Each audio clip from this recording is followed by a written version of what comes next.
Hey everyone, welcome back to my channel. This is Coffee with Katie. I got a 7 brew drink because I just had a medical test and they told me I needed to drink a crap ton of fluids, and they were just like, we don't even care if you drink anything, just drink a lot of liquids. So I gave myself permission for a treat after that.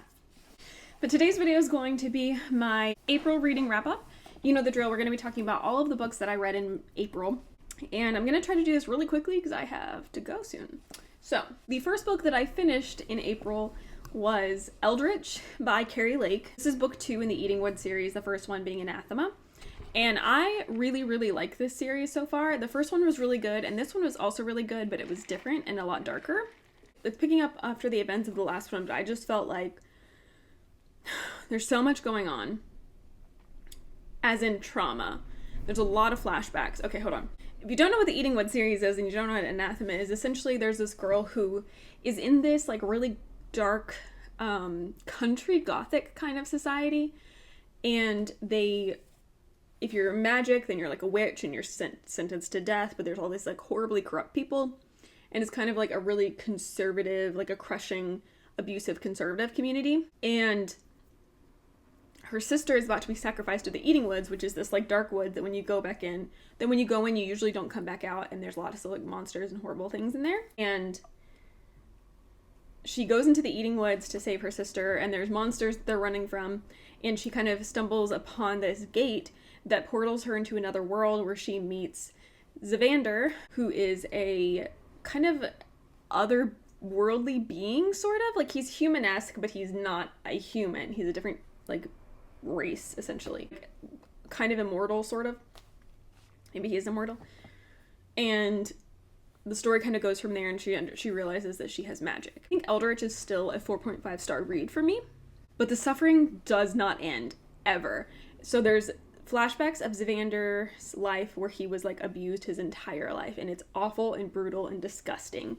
So you get flashbacks of that, and then it's present day with him and Maeve, but that's also suffering, and they're trying to like figure things out, and her sister's acting really weird, and they're trying to figure out that. They're trying to save the world from this like insidious threat that's upon them, this like insidious god. So the story continues, but it's just so dark. Like I said, it flashes back to a lot of abuse and horrible situations with multiple characters, not just Zavander. I was also so sad at the end that I was like, I'm gonna read the next book, which Carrie Lake announced that it's the final book in the series.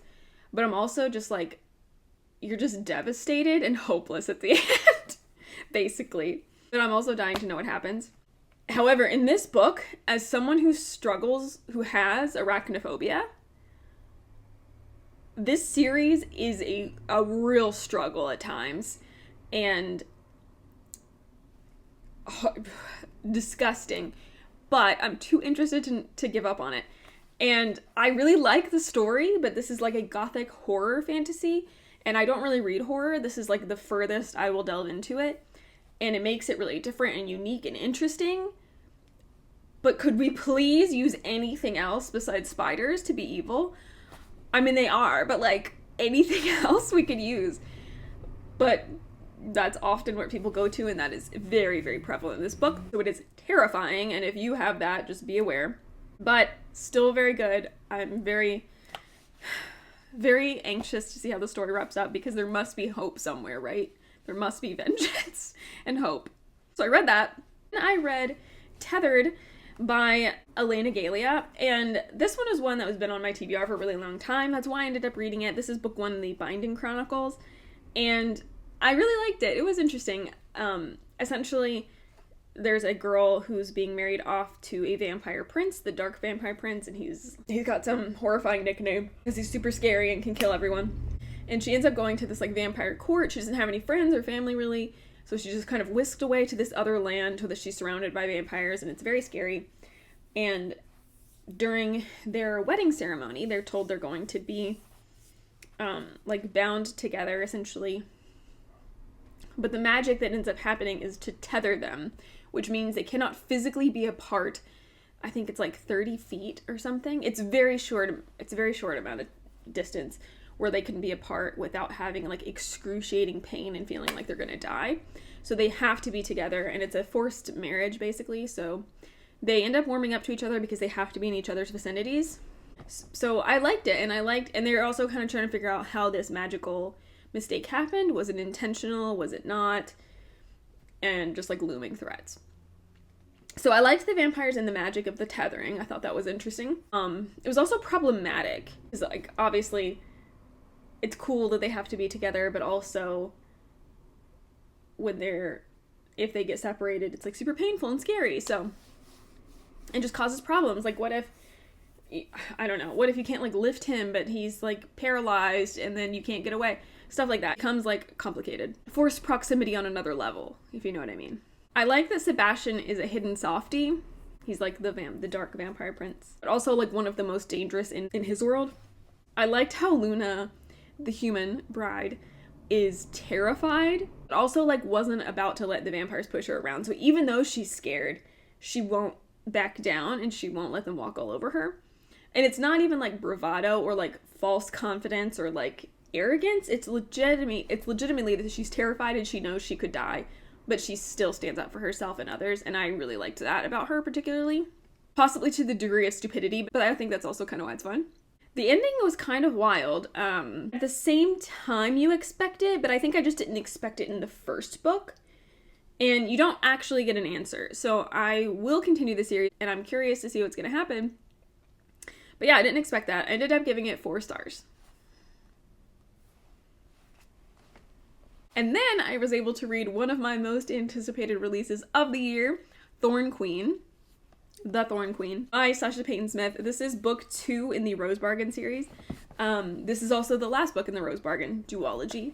And I really liked this. And I still really enjoy this. I didn't give it 5 stars. I gave it 4.5 stars.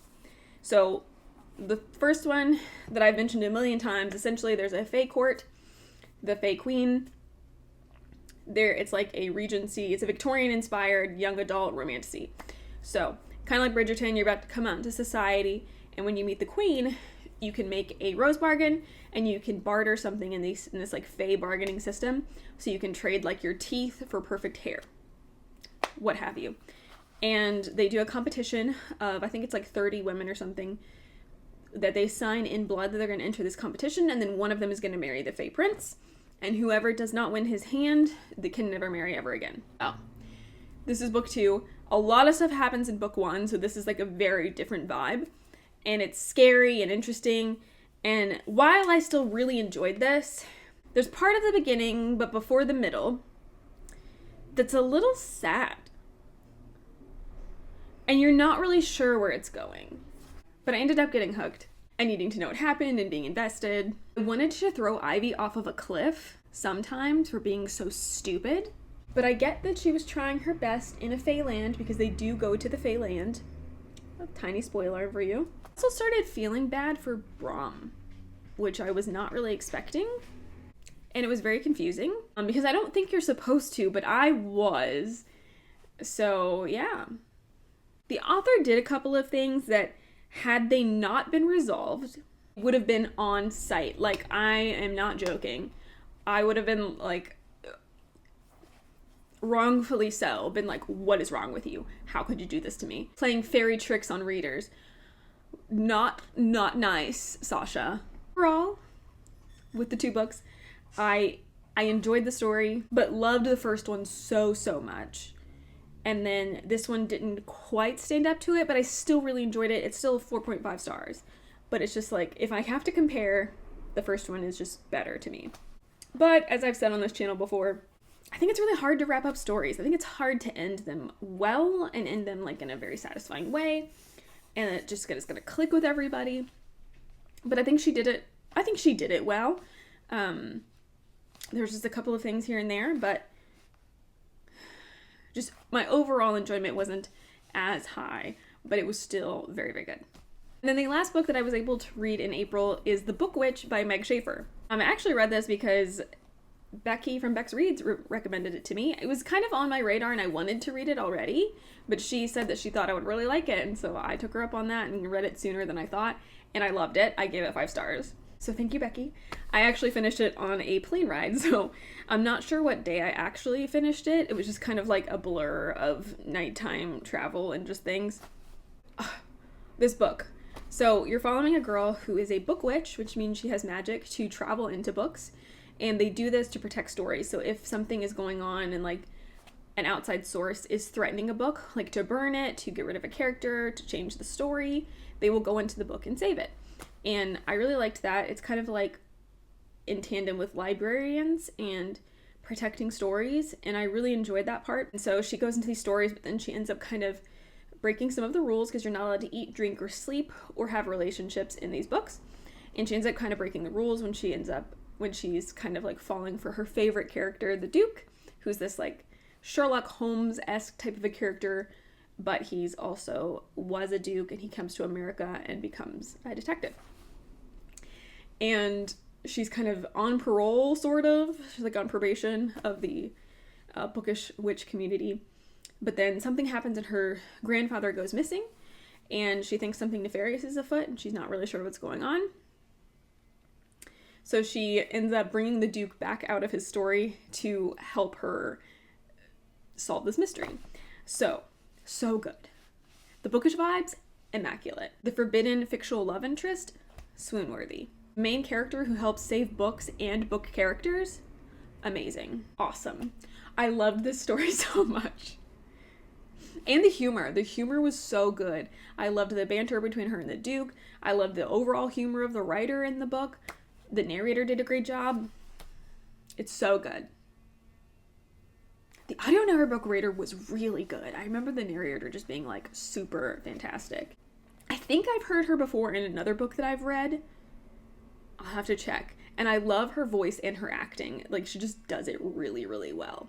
For somebody that reads audiobooks, like majority, like 99% of my reading, 95% of my reading, when an audiobook narrator stands out to me, that means a lot, because I listen to audiobook narrators all the time, and I don't usually hate them. Like, I usually enjoy them or think that they're fine or think they're doing a good job. But the ones that like elevate it, where I'm like, that's a good one, I feel like it needs to be noted. Twist towards the end of this, though, got a little timey-wimey, a little weird, little whimsical, but I didn't hate it, but it was a little bit confusing. But again, didn't hate it. 5 stars. Such a fun, adventurous read. I think if it sounds even like a little bit interesting to you, you should give it a try. I really, really liked it. And I've been into this trope. I've mentioned this kind of before. I've been really into this trope, and I've enjoyed everything I've read in this trope.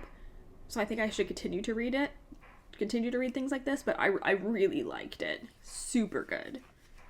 Excited that it's probably one of my best books of the year. Like, at the end of the year, it's probably going to be on my list. Loved it. Need to try more of her books, too, now.